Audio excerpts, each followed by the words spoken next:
বাংলাদেশে এই মুহূর্তে বেকার সমস্যা অত্যন্ত প্রকট। উচ্চ শিক্ষিতর ভিতরে 12% বেকার সমস্যা বর্তমানে বহাল রয়েছে।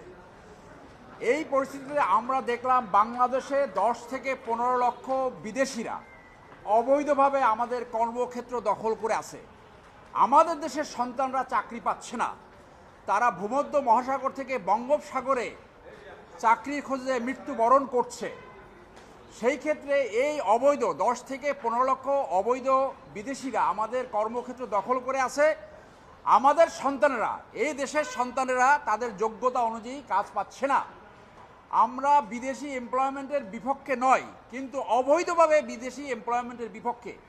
তারা বছরে 2017 সাল থেকে 10.2 বিলিয়ন অর্থাৎ 10,200 কোটি টাকা অবৈধভাবে নিয়ে যাচ্ছে।